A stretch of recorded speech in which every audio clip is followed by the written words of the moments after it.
여러분 안녕하십니까? 정병조입니다. 오늘 여러분들께 인도의 종교 문화와 불교라고 하는 주제로 말씀드리려고 합니다.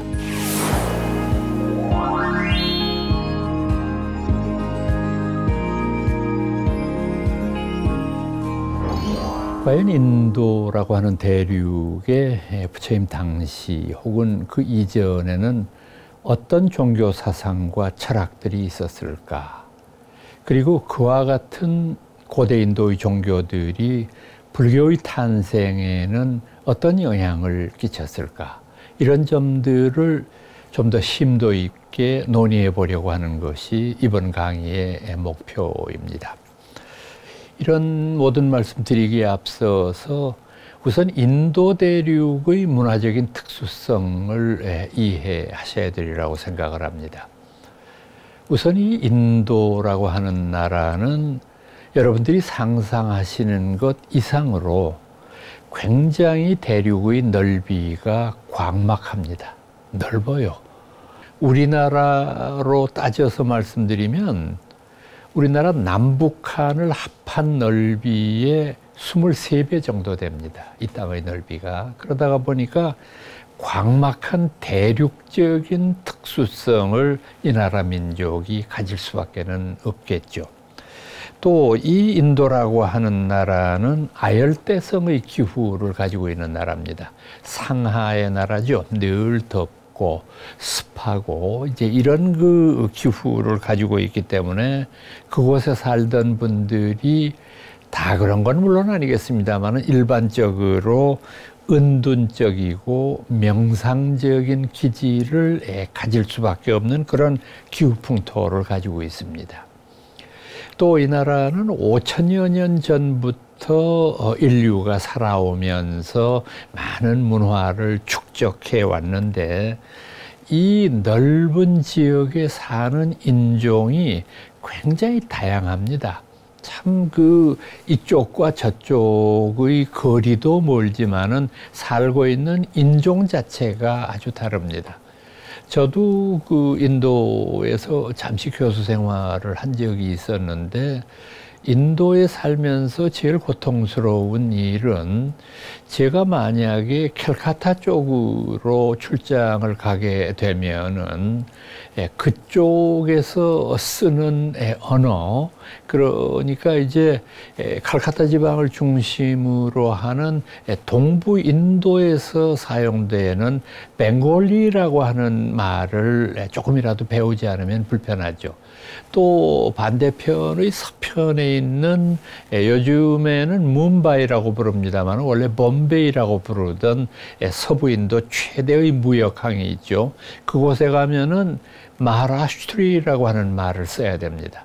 그리고 제가 살던 델리에서는 힌디라고 하는 말을 쓰니까 참 언어의 복합성 때문에 굉장히 곤경에 처했던 일도 많이 기억이 납니다. 언어가 많다는 것은 인종이 많다는 뜻이죠. 그러다가 보니까 인도의 문화는 다양성을 특징으로 하게 되겠죠. 이 인도 대륙이 이룩했던 최초의 문명을 아마 여러분들 중학교 시간에 배우셨을 텐데 세계의 4대 문명 발상지 가운데 하나인 이른바 인더스 시빌라이제이션이라고 하는 것을 잉태시킨 나라가 바로 인도죠. 지금 말씀드린 인더스 문명이라고 하는 것은 지금 현재 인도의 영토가 아니라 파키스탄 영토의 중남부 지역에 위치해 있는데 흔히 그 지명의 이름으로 말씀드리면 모헨조다로 하랍바 이렇게 부르는 두 지역에 고대 인도의 인더스 문명의 흔적들이 생생하게 남아 있습니다. 이 하랍바 지역보다는 모헨조다로 지역이 훨씬 더 보존 상태가 양호한데 그 이유는 뭐냐 하면은 모헨조다로 일대가 사막 지역이거든요. 그러다가 보니까 어떤 이유 때문인지는 모르겠습니다만 인더스 문명이 몰락하면서 이 일대가 사막의 모래바람에 덮여가지고 영국 식민 시대의 후반에 이르기까지 아무도 몰랐어요. 그냥 기록으로 인더스 문명이라는 게 있었다 이렇게만 배웠었는데 이게 아주 우연하게 밖으로 그 당시의 유구 유적들이 발견됨으로 말미암아 본격적인 발굴 조사가 이루어져서 오늘날 우리들 앞에 그 전모를 드러내게 된 것이죠. 이 인더스 문명의 흔적들을 살펴보면은 도저히 5,000년 전의 사람이라고는 믿어지지가 않는 그런 아주 훌륭한 문명의 이런 그 흔적들을 발견하는데, 우선 아주 정연한 도시계획에 의해서 건설이 됐어요. 그러니까 골목이라든지 우마차가 다닐 수 있는 조금 넓은 길이라든지 하는 것들이 아주 선명하게 구획돼 있고, 또 이 일대에 보면은 그 지금 말씀드린 이 사람들이 걸어 다니는 보도에 아주 교묘하게 데코레이션까지 했어요. 그러니까 꽃무늬를 이렇게 새겨 놓든지 아주 아름다운 집체를 그려 놓든지 해서 아주 선명한 그런 데코레이션의 흔적이 있고, 하수도 시설까지 있었어요. 근데 이제 이 인더스 문명의 가장 특징적인 것은 그 당시 사람들이 종교를 가지고 있었다고 하는 점입니다. 인더스 문명의 종교가 무엇이었겠는가?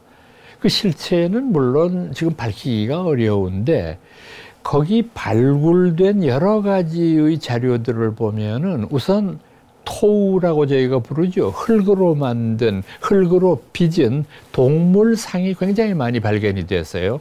코끼리라든지 사자라든지 또는 말, 양 뭐 이런 것이 굉장히 많이 있어서 혹시 토테미즘적인 그런 어떤 종교가 아니었겠나 짐작을 하고, 또 사람의 얼굴 모습인데 아주 근엄하고 수염을 길게 기른 이런 신상들이 여러 개가 발굴이 됐는데, 이건 아마도 당시 종교 의례를 집행하던 제사장의 모습 아니면은 당시의 통치자 이런 사람들의 모습이었을 것으로 저희들이 짐작을 합니다.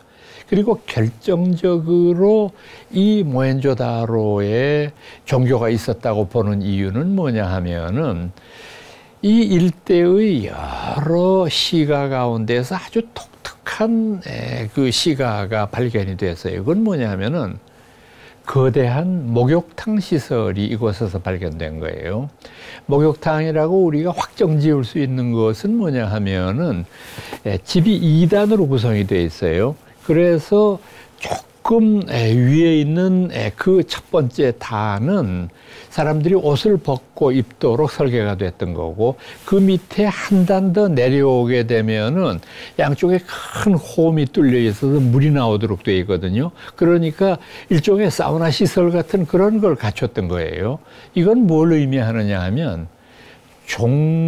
종교의식을 집행하기 위해서 많은 사람들이 모여서 깨끗하게 몸을 씻고 그리고 종교 집회에 참석했다고 하는 그런 의미가 되는 겁니다. 그래서 비록 정확한 실체는 모르지만 이 인더스 문명에도 아주 발달된 그런 종교 문화가 남아 있었다는 것을 저희들이 짐작은 할 수 있습니다. 자, 이 인더스 문명이 지금부터 약 한 4,500년 전에 멸망하고 난 다음에 인도 대륙에 또 다른 하나의 거대한 변화가 생겼습니다. 그건 뭐냐 하면 아리안이라고 부르는 외래 민족이 인도에 침입하게 된 겁니다. 원래 이 아리안이라고 부르는 민족은 코카서스의 북부 지역을 무대로 삼고 있었던 유목민이었습니다.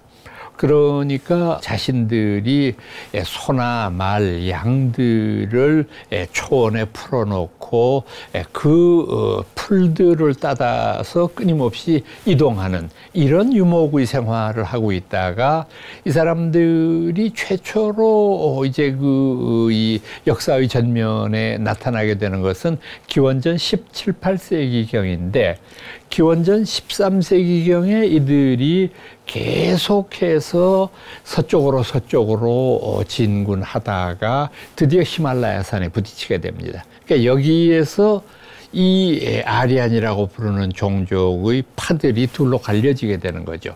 일파는 히말라야를 넘어서 인도 대륙으로 침입하고, 일파는 히말라야 대륙을 비껴서 중근동 지역, 터키 지중해를 넘어서 유럽으로 건너가서 오늘날 우리가 보는 유럽의 조상이 되고, 인도로 침입한 사람들은 원주민을 정착시키고 그 원주민을 이제 자신들의 영향하에 두는 정복자로서 인도에 군림하게 되는 것이죠. 그래서 이 인도 아리안이라고 부르는 사람들, 그리고 유럽으로 들어간 사람들은 인도 유로피안이라고 부르죠. 그러니까 이런 사람들이 인도 대륙에 정착을 하게 되는데, 이분들이 인도 대륙에 정착하는 것은 여러 가지 의미가 있는데, 우선 우리가 생각해 볼 수 있는 것은 고대의 인더스 문명이나 지금 말씀드리고 있는 아리안들의 문명이나 간에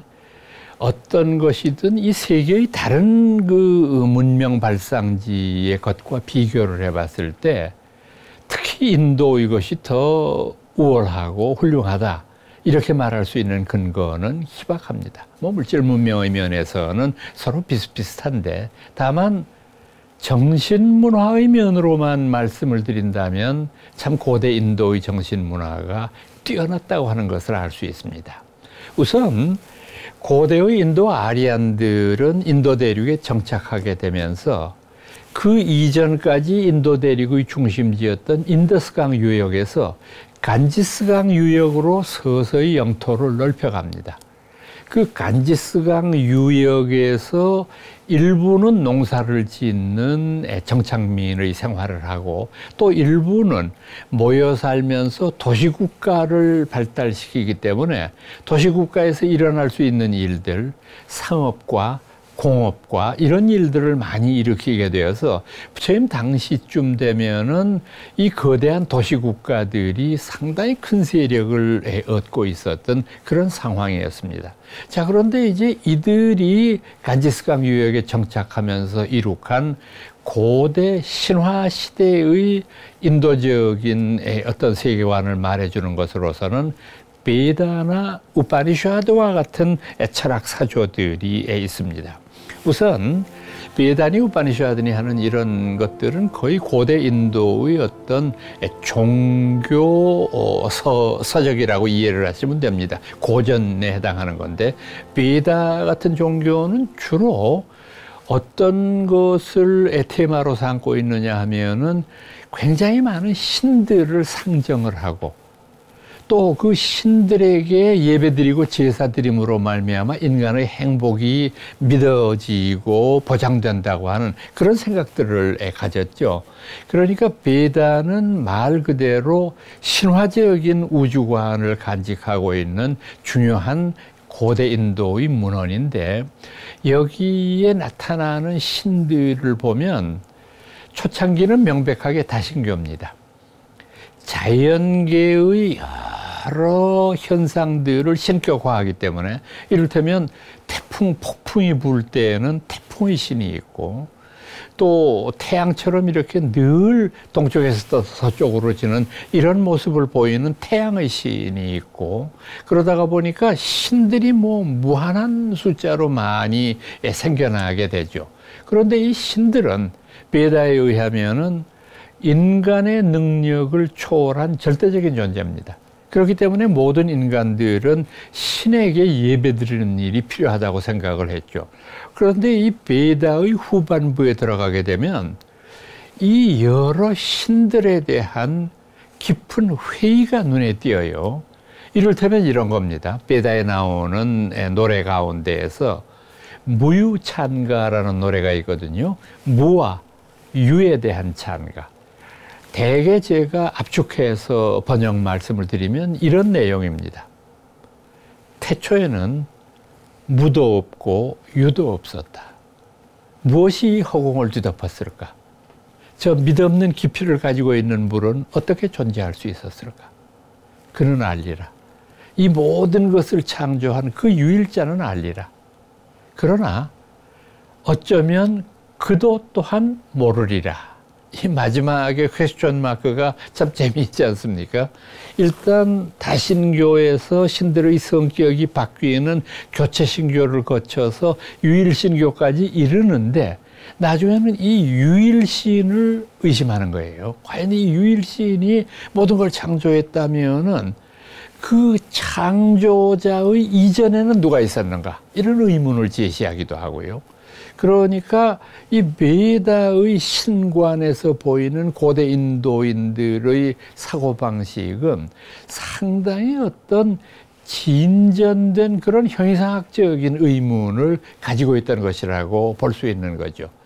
동시에 이 베다에는 여러 신들에 대한 찬양과 이들을 어떻게 하면 즐겁게 해줄까라고 하는 그런 복잡한 의례 제사 의식들이 굉장히 광범위하게 기술이 되어 있습니다. 그래서 이런 것들을 통해서 고대 인도인들은 인간의 기륭 화복을 이룰 수 있다고 생각을 했던 것인데 훨씬 후대의 일이기는 합니다마는 불교가 출현하면서 부처님은 이와 같은 베다의 신중심적인 사고를 정면으로 부정한 분이거든요. 그러니까 이분은 이런 표현을 합니다.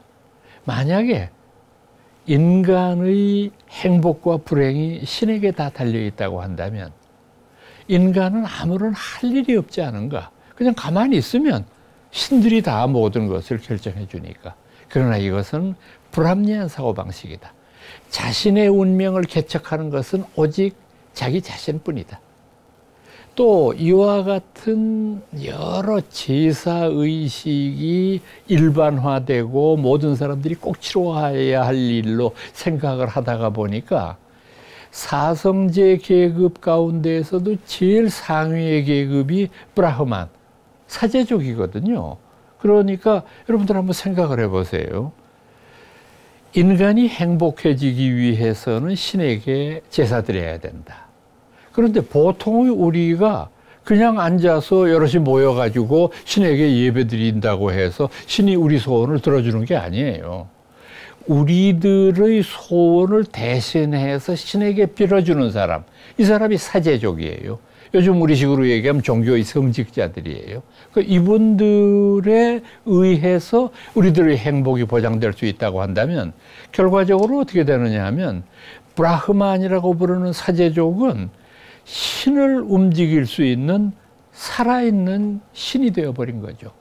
이렇게 되다가 보니까 제사 의례의 만연이 문제될 뿐 아니라 그로 말미암은 사제족들의 횡포가 아주 인도의 여러 백성들을 괴롭히는 그런 어떤 하나의 상위 계급을 형성하고 있지 않습니까? 그러니까 부처님은 이와 같은 제사 의례가 특별한 의미를 지닌 것은 아니라고 하는 것을 천명합니다. 이렇게 되다가 보니까 베다가 가지고 있는 권위, 그리고 지금 말씀드리고 있는 사성제라고 부르는 그런 철저한 어떤 그 계급제도에 대해서도 전면으로 이분은 반대의 의사를 표명하게 되니까 참 그런 면에서는 불교라고 하는 종교가 상당히 급진적이고 혁신적인 그런 가르침을 담고 있는 종교라고 볼 수 있는 거죠. 자, 이 베다의 신화 시대가 이런 과정을 겪은 이후에 고대 인도는 철학적으로 봤을 때 우파니샤드라고 하는 시대 속에 접어들게 됩니다. 제가 조금 전에 인도 민족이 사실 어떤 명상적이고 은둔적인 그런 기질을 가질 수밖에 없는 기후를 타고 태어났다 말씀드렸는데, 이 우파니샤드라고 하는 인도의 고전은 그 자체로서 우리가 해석과 번역이 가능한 것이, 우빠라고 하는 말이 바로 이제 그 근처에, 곁에 이런 의미이고, 니라고 하는 것은 영어의 near, 가까이 이런 말이고, 샤트라고 하는 말은 영어의 sit하고 똑같습니다. 앉다. 그러니까 우빠 니 샤트 그러면은 전체적인 의미가 좀 더 내 곁으로 가까이 오세요. 이런 의미가 되잖아요. 그런 것이 인도 고대의 철학서적의 이름이 됐는데, 우파니샤드. 그러니까 이것은 결국 뭘 의미하느냐 하면은 삶의 비밀스러운 의미, 우주의 절대적인 질서, 그리고 내 삶과 죽음의 문제, 이런 형이상학적인 문제에 깊은 관심을 가진 사람들은 언제나 히말라야에서 은둔하는 생활을 하고 있는 수행자들한테 찾아갑니다. 아, 저는 어디로부터 와서 어디로 가는 걸까요? 과연 내 삶의 목적과 내 삶의 당위성은 어디에서 찾을 수가 있을까요? 열심히 공부를 하는 게 좋을까요? 돈을 열심히 벌어서 좋은 데 쓰는 게 좋을까요? 무조건 내가 좀 행복하게 오래 사는 게 좋을까요? 뭐가 좋을까요? 그랬을 때 이 히말라야의 현인들은 저희들에게 말합니다. 우파니샤드, 좀 더 가까이 내게 오너라. 내가 그대를 위해서 지금 그대가 물은 질문에 대한 답을 하리라. 이래서 아마 이제 이런 것들이 형성이 됐을 텐데, 이 우파니샤드에 많은 철학자들이 등장을 하지만은 그 철학의 중심 테마만을 중심으로 보면 다음과 같은 세 분이 제일 주목을 모으는데, 제일 첫 번째의 철학자는 샨들리아라고 하는 사람인데, 이분은 어떤 주장을 했느냐 하면은 우주를 움직이는 어떤 질서의 주체가 있다. 뭐 우리가 흔히 섭리라고도 얘기하고, 또는 유일신적인 종교를 갖고 계신 분이라면 뭐 하느님, 하나님 뭐 이렇게 부를 수도 있는 그런 어떤 절대적인 존재가 이 우주를 좌지우지하는 그런 존재다, 이렇게 생각들을 하는데, 이 우주를 움직이는 실체, 그 주제자를 이분은 브라흐만, 범이라고 불렀어요. 우리말로는 범, 브라흐만이라고 불렀습니다. 그런데 이것이 이제 우리가 지금 설명하고 있는 대로 신, 뭐 이렇게 해서 어떤 인격적으로 표현하지는 않아요. 그냥 막연하게 브라흐만이라고 하는 주제자가 우주를 관장한다, 이렇게 말했고, 인간에게도 마찬가지입니다. 인간의 내면 속에 인간의 모든 것들을 다 관장하고 인간이 살아갈 수 있도록 삶의 주체가 될 수 있는 그 근본이 되는 것이 있어요. 그걸 뭐라고 불렀느냐 하면 아트만이라고 불렀습니다. 아마 자아 뭐 이런 정도의 말이 되겠죠. 그러니까 우주를 움직이는 근원이 브라흐만이고, 인격 속에 내재되어 있는 진실한 나가 아트만이고, 그런데 이 범과 아는 두 개의 별개의 것이 아니라 사실은 그 둘이 하나이다. 이 하나인 것이 자연 속에 들어가게 되면 브라흐만, 범이라고 불리게 되고, 인간 내부에 잠재하게 되면 아트만, 자아라고 부르게 되는 거다. 그러니까 여러분들이 만약에 범과 아가 하나라고 하는 것을 깨우치게 되면, 오랜 수행 끝에 그대는 즉시 해탈하는 것이고, 그렇게 되면 지금 그대가 품고 있는 그런 만 가지의 의문은 마치 구름에 가리운 달이 드러나듯이 선명하게 모든 것을 이해할 수 있게 된다, 이렇게 가르쳤어요. 그러니까 샨들리아의 우리가 범아 일여 사상이라고 말하는 것이죠. 두 번째의 사상가로는 저희들이 우달라카라고 하는 사람을 들 수 있는데요. 이 우달라카의 철학은 흔히 사뜨론이라고 저희가 부릅니다. 우달라카라고 하는 사람은 사띠에 대한 주장을 했기 때문에 이 앞에 나오는 이제 그 사뜨론을 설명하기에 앞서서 전개되는 이야기는 뭐가 나오느냐 하면, 우달라카에게 아들이 하나 있었거든요. 근데 그 아들을 조금 전에 말씀드린 그런 베다의 공부를 비롯해서 자연의 질서에 대한 것을 공부하려면은 깊은 산에 가야 된다 해서 히말라야에 있는 어떤 아주 훌륭한 선지식한테 어렸을 때 아이를 맡겼어요. 그러다가 이제 애가 다 커서 장성해서 청년이 되고 난 다음에 집에 들어와서 아버지와 이제 만나는 것부터 첫 장면이 시작이 됩니다. 제일 먼저 아버지가 아들한테 묻습니다. 사랑하는 아들 스베타 케투요. 그대는 참 얼굴이 밝고 또 많은 것을 알고 있는 듯이 자신만만하구나. 내 이제 너에게 물어볼 테니 네가 아는 대로 대답을 좀 해주렴. 예, 아버지. 뭐든지 좋습니다. 저는 10수년 동안을 히말라야에서 열심히 요가를 닦고 열심히 공부를 배우면서 나름대로 이 자연의 이치에 대해서 다 안다고 자부하고 있습니다. 그래? 그러면 너는 볼 수 없는 것을 볼 수 있고 들을 수 없는 것을 들을 수 있고 느낄 수 없는 것을 느낄 수 있는 그런 법을 알고 있는가? 아들이 아무리 생각해도 이게 말이 좀 어불성설이에요. 아니, 안 보이는데 어떻게 봐요? 안 들리는데 어떻게 듣느냐고.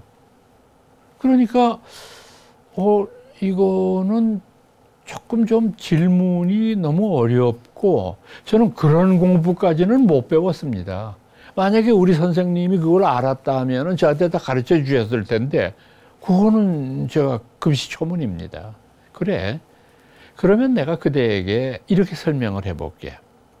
여기 여러 가지 변형된 물체들이 있다고 하자.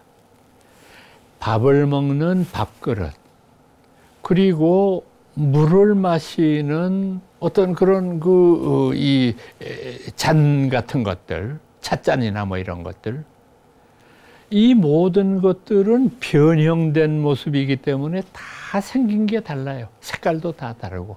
그런데 지금 말씀드린 모든 것의 본질은 뭐냐? 흙이에요. 흙을 빚어가지고 도자기도 만들고 밥그릇도 만들고 술잔도 만들고 모든 걸 만들지 않습니까? 만약 그대가 흙이라고 하는 그 본성을 깨달아서 알게 되면 변형된 이름은 저절로 알게 되는 것과 마찬가지다. 아버지는 무언가 알고 계신 것 같은데 좀 설명을 더 해 주시죠. 그래. 이 우주에는 가장 근원적인 것이 최초에 있었는데 그 최초에 있었던 근본을 뭐라고 부르냐? 사트라고 부른다. 사트라고 하는 말은 참 우리말로 번역하기가 쉽지 않은 말인데 사트라는 말 자체는 존재, 유, 뭐 이런 거를 가리키는 철학 용어기는 하지만은 사트라는 말 참 번역하기가 좀 난해한 그런 말인데 이 사트라고 하는 것이 태초에 우주에 태어나면서 이 사트가 모든 만물을 창조하는데 사트가 모든 것을 창조하는 과정을 보면 제일 먼저 만드는 것이 아파스, 물입니다. 사트는 아파스를 창조한다. 그 물로 말미암아 아파스에서부터 생겨난 것이 안나, 영양이라는 말입니다. 모든 물질적인 거죠. 그러니까 사트가 아파스를 낳고 아파스가 안나를 낳는 이런 과정을 겪게 된다. 그래서 만약 네가 여태까지 한 공부보다 사트가 무엇인가라고 하는 것에 집중하게 되면 언젠가는 그대는 사트를 이해하고 깨달을 수 있으리라. 만약에 그렇게만 된다고 하면 그대는 앞서 얘기했던 대로 만유에 감추어진 진실을 하나로 통찰할 수 있다. 이걸 저희들이 우달라카의 사트론이라고 부릅니다. 세 번째의 마지막 분은 야주나 발키아라고 하는 분인데 이분은 이제 자신의 제자가 자신의 아내로 묘사가 됩니다. 그래서 이 야주나 발키아의 아내와 이제 박한 양반 둘이 이제 대화를 주고받는 것으로 시작을 하는데 아내한테 야주나 발키아가 먼저 묻습니다. 만약에 이 세상이 금은 보화로 가득 찬다면 우리는 행복할 수 있을까? 아내의 대답뿐만이 아니라 모든 사람이 아니 결코 그렇다고 해서 행복해지는 건 아닐 겁니다. 그럼 만약 우리가 영원히 살 수 있다면 우리는 행복할까? 글쎄요, 뭐 당장은 오래 사니까 좋다고 생각할 수도 있지만은 죽지 않는 형벌, 히랍 신화에도 나오지 않습니까? 그 죽지 않는 고통을 겪어야 되는 그런 신들의 애환을 그린 그런 이야기들. 그러니까 사람은 만나고 헤어지고 헤어지면 다시 만나고 하는 이런 어떤 하나의 윤회 속에서 아름다움도 느끼고 생존의 어떤 의미를 느끼는 거지, 한번 태어나면 영원히 죽지 않는다. 그게 행복할 리가 없는데, 그렇다고 한다면 무엇이 인간을 행복으로 이끄는 걸까? 인간을 행복하게 하는 가장 기본적인 조건은 인간의 내면 속에 감추어진 아트만을 깨닫는 것이다. 내가 아트만의 존재임을 자각하고 그 아트만이라고 하는 근원적인 자아가 시키는 대로 움직일 수만 있다고 한다면 우리는 진정한 행복을 얻을 수 있으리라. 야수나 발키아의 입장에서 보면 우리 모든 사람들은 아트만의 존재이면서도 아트만의 존재를 알지 못하는 존재들입니다. 그렇기 때문에 자신의 안에 내재되어 있는 그 진실한 자아를 외면할 수밖에 없죠. 그러다가 보니까 그것이 아닌 감각적인 존재가 되어서 배고프면 밥 먹고 졸리면 자고, 이런 삶이 자신의 본래 모습인 줄 착각을 한다는 거죠. 그러나 아트만으로서의 자신을 발견하게 되면 사는 의미들이 확실히 다른 것으로 우리들 앞에 나타날 수 있다. 이렇게 생각하는 거죠. 아마 이와 같은 것들이 굉장히 중요한 우파니샤드 철학의 핵심일 거예요. 그러니까 뭐 지금 말씀드린 것 이외에도 다양한 형태의 여러 가지 가르침들이 있지만은 가장 대표적인 것은 이런 정도의 가르침인데, 이런 고대 인도의 우파니샤드 철학을 앞서 말씀드렸던 메다와 비교해서 말할 때 인도 철학을 공부하는 사람들은 뭐라고 말하느냐 하면, 베다의 가치관은 신화적인 우주관의 시대다. 모든 것을 신격화시킬 뿐만 아니라 그 신들이 가지고 있는 중요한 것을 인식하는 것이 삶의 목표라고 생각했기 때문이다. 반면에 우파니샤드라고 부르는 것은 신중심적인 사고방식에서부터 인간 위주의 삶의 태도로 바뀌는 것을 의미한다. 아트만이니 뭐 이런 것들의 설명이 전부 다 따지고 보면은 나라고 부르는 모든 존재의 근본을 의미하는 것이기 때문이다. 그래서 베다와 우파니샤드는 물론 시대적인 차이는 조금 있습니다. 베다가 조금 앞서고 우파니샤드가 조금 후대지만은 거의 두 사상이 같이 혼재해 있었는데, 이들 사상은 이런 지금 말씀드린 어떤 특징을 가지고 있는 것으로 묘사를 합니다. 사실 이런 부분은요, 우리가 서양 철학의 역사에서도 마찬가지로 배웁니다. 흔히 여러분들이 서양 철학을 배울 때 소크라테스 같은 인물을 철학 사상의 비조, 가장 그 원조라고 우리가 배우지 않습니까? 근데 그 이전에도 그리스의 철학자들이 많았어요. 여러분들 이름을 기억하는 분들만 해도 탈레스니, 피타고라스니 뭐 그 모든 분들이 전부 그리스 철학자들이었거든요. 그런데 이 그리스 철학자들의 중심적인 과제는 뭐였느냐 하면 자연입니다. 자연이란 무엇인가? 그래서 이 자연현상이라고 하는 것을 연구하고 자연현상이 인간 생활에 미치는 것들에 대한 것을 탐구하는 것이 그들 철학의 큰 과제였는데, 소크라테스는 여러분 아시다시피 Thy yourself, 그대 자신을 알아라. 사실은 이것은 소크라테스의 말은 아니라고 보고 있어요. 아마 탈레스가 한 말이 아닐까 이렇게 이제 짐작은 하는데, 그걸 처음으로 우리들한테 외치면서 너 자신을 알라는 말로 정형화시킨 인물은 소크라테스겠죠. 이 소크라테스가 주장했던 것은 뭐냐 하면 바로 인간의 본질을 파악하는 일입니다.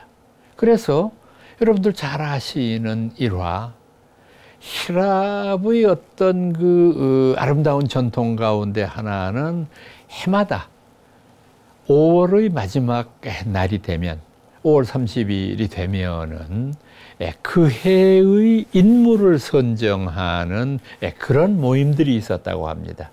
그러니까 당시의 문화 중심지였다고 할 수 있는 아데나이 같은 데에서 이제 마지막 날에는 온 시민들이 그 자리에 모여서 술과 음식을 각자 싸와서 서로 나누어 먹기도 하고 같이 그것을 즐기면서 노래를 부르고 시를 읽고 하는 이런 아름다운 시민 대축제 기간이죠. 이런 걸 여는데 그 축제 기간의 마지막 날에는 뭘 하느냐 하면 올해의 인물을 선출합니다.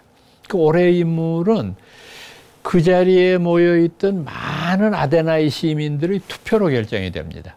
투표로 결정하는 과정을 이렇게 보면은 뭐 우리가 흔히 생각하는 존경받는 인물들이라기보다는 아주 그냥 하찮은 평범한 시민들, 이런 분들이 그 해의 인물로 뽑히는 경우가 많습니다. 뭐 이를테면은 저쪽 그 길 모퉁이에 있는 빵집 아저씨, 또 그 다음에는 남쪽에 있는 조그만한 그 골방 같은 데에 있는 그 구두 고치는 아저씨, 이런 분이 뽑히기도 하고, 그래서 그건 정말로 굉장히 시민들의 자발적인 의사에 의해서 뽑혀지는 분이니까 아주 영예스러운 대상이기는 한데, 어느 해인가 소크라테스가 그 해의 인물로 선정이 되었답니다. 근데 소크라테스는 아무리 생각해도 자기가 뽑힐 이유가 없어요. 자기가 뭘 잘한 게 있어야죠. 선행도 별로 한 것이 없고, 인물이 잘생긴 것도 아니고, 더더군다나 그 부인은 악처였다면서요. 그러니까 장가를 잘 간 것도 아니고, 근데 내가 왜 뽑히냐고. 아무리 생각을 해도 그 이유를 알 수가 없어요. 그래서 이분은 그 상을 받기를 거부했습니다. 그러나 본인의 의사와 상관없이 그 해의 인물에 소크라테스가 선정됐으니까 거기에서 이제 그 많은 시민들이 그 딜보이 신전의 그 아름다운 돌기둥 위에 소크라테스라는 이름을 새기고 이제 거기에 그분을 예찬하는 그런 시를 바칩니다. 그날 밤 모든 사람들이 잠들었을 때 소크라테스가 그 현장을 가봅니다. 그리고 참 민망스럽게 자신의 이름이 적혀 있는 그 돌을 어루만지면서 혼자 이런 생각을 했습니다. 내가 왜 이 해의 인물로 선정되었을까? 앞서 말씀드린 대로 난 뭐 별로 뛰어난 것이 없는 사람인데, 그런데 나는 나 스스로가 부족하다는 것을 알고 있다. 그런데 이 세상의 다른 사람들은 자기 스스로가 아무것도 아니라고 하는 것을 알지 못한다. 다시 말해서 현명한 사람과 그렇지 못한 사람의 차이는 뭐냐 하면, 자기가 뭘 많이 알고 지식이 출중하기 때문에 현명한 게 아니라 자기의 어리석음을 아는 것은 현명한 것이고, 스스로 어리석으면서도 어리석은 줄 모르는 그것은 참 불행한 일이 아닌가. 그 다음 날부터 소크라테스는 아데나이의 시가지에서 젊은이들을 모아서 자유에 대해서 강의하고 평화와 사랑에 대해서 말하고, 그리고 그들과 질의와 응답을 통해서 자신이 가지고 있는 지식들을 전달하고, 그렇게 하면서 마지막으로 소크라테스가 자기와 대담한 그 똑똑한 젊은이들한테 유도해내는 답변은 뭐냐면, 예, 선생님, 저는 아무것도 모르네요. 제가 여태까지 굉장히 많은 것을 공부하고 아는 줄 알았는데 별로 제가 많이 알지 못한다는 것을 깨우쳤습니다. 이걸 우리가 어려운 말로 뭐라고 부르느냐? 소크라틱 아이러니라고 부릅니다. 소위 소크라테스의 반어법이죠. 소크라테스가 수단 방법을 가리지 않고 상대방에게 가르치려고 했던 것은 무지를 자각하는 거죠. 바로 이런 면에서 모든 철학에서 가장 소크라테스가 중요했던 이유는 뭘 많이 한 게 아니라 자연주의적인 철학의 태도를 인간 위주로 바꾼 것이기 때문에 소크라테스는 위대하다. 이렇게 말할 수 있다는 것이죠.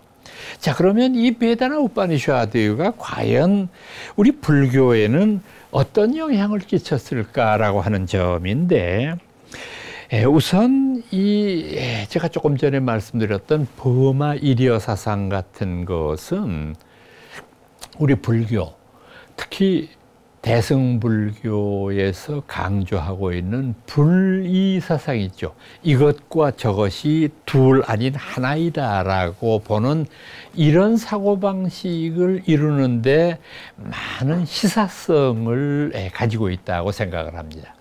우리는 여태까지 사물을 볼 때 이 사물은 서로 연관 없는 별개의 존재로 보기가 쉽습니다.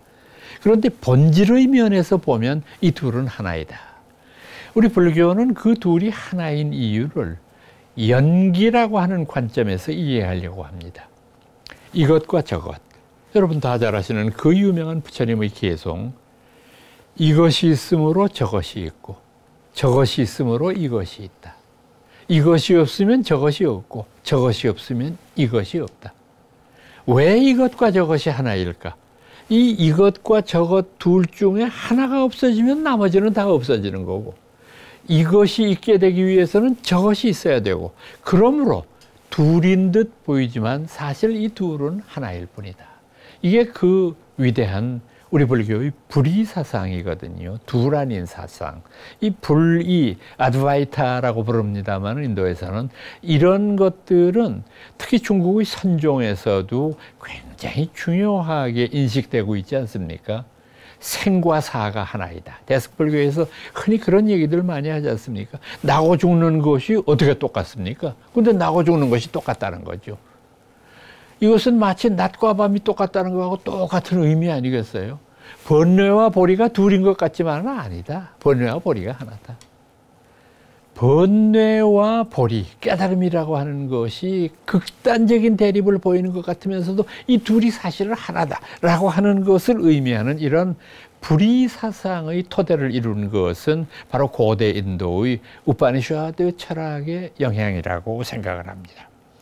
또 저희들은 사실 이 아트만이라고 부르는 것과 우리 불교에서 말하는 불성 혹은 진심, 보조국사 진울 같은 분은 진심이라고 불렀고, 원효대사 같은 어른은 일심이라고 불렀고, 이런 것들이 사실은 겉으로 보기에는 우파니샤드의 철학과 불교에서 주장하는 것이 다른 것 같지 않은데, 결정적으로 이 두 사상자의 차이점이 있습니다. 그건 뭐냐 하면은, 인도의 철학에서는 아트만이라고 하는 것을 실제하는 실체라고 본 거죠. 분명히 우리들 마음속에는 영원한 그 무엇이 있다고 그랬죠. 근데 부처님은 재행무상 재법무아, 이 세상에 존재하는 모든 것 가운데에는 영원히 변치 않는 그 무엇은 없는 거다. 바로 이 우파니샤드에서 말한 아트만을 정면으로 부정하시는 거죠. 그러니까 이런 관점에서 봤을 때 결국 차이점은 뭐냐 하면은, 자라고 하는 것을 인식하고 자라고 하는 것이 소중하다는 것은 같지만은 그 자아가 영원히 존재한다고 보는 것이 인도 종교의 입장이었다고 한다면, 우리 불교의 입장이라고 하는 것은 자아는 분명히 있지만 영원히 존재하는 것은 아니다. 그것은 잠시 우리 곁에 머물다가 흩어지는 그런 것일 뿐이다 라고 보았다고 하는 것이죠. 아마 이런 모든 것들을 종합을 해서 고대의 어떤 그 인도 철학 종교 학자들이 이구동성으로 말하는 것은 결국 우파니샤드 같은 그런 위대한 철학 사조는 불교라고 하는 종교를 탄생시키는 촉매제의 역할을 한 것이다 라고 말씀하는 이유도 거기에 있다고 보여지는 겁니다. 사실 우리가 오랫동안 불교를 중국이라고 하는 프리즘을 통해서 봐왔기 때문에 인도의 종교가 가지고 있었던 이런 철학적인 것들이 불교에 어떤 영향을 끼치느냐라고 하는 것에 대한 논구, 또 이런 것들을 이해하는 일들은 많이 부족했을 수도 있습니다. 그러나 여러분이 분명히 인식하셔야 되는 것은 부처님은 인도 사람입니다. 인도 사람이라고 하는 말은 인도적인 문화 배경 속에서 성장하셨고 인도적인 종교 문화의 풍토 속에서 성장할 수밖에 없습니다. 그건 인간이 가지고 있는 한계점 아닙니까? 시간과 공간의 제약 속에 있는 것은. 그러니까 그런 속에서도 부처님은 모든 사람들이 당연하게 생각해오던 신에 대한 관념, 제사 의례에 대한 맹목적인 의지, 그리고 사성제 기급이 가지고 있는 당위성, 이런 것들을 전면으로 부정했을 뿐만 아니라 또 앞서 말씀드린 그런 가장 위대한 여러 가지 형태의 어떤 존재들을 전부 다 불교의 것으로 받아들이지 않고 그런 것들을 부정하는 이런 일들을 하시는 것이라고 볼 수 있습니다. 따라서 초기 불교의 여러 모습들은 인도적인 종교의 특징을 받아들이면서도 그런 것들 속에 불합리하고 옳지 못한 것을 과감히 배격하고 또 불교 자체가 가지고 있는 독창성으로 그런 것들을 좀 더 아름답게 발전시키는 그런 계기를 이루었다. 이렇게 말할 수 있을 것입니다. 오늘은 여러분들께 인도의 종교 문화와 불교라고 하는 주제로 말씀드렸습니다. 끝까지 경청해 주셔서 고맙습니다. 여러분 안녕히 계십시오.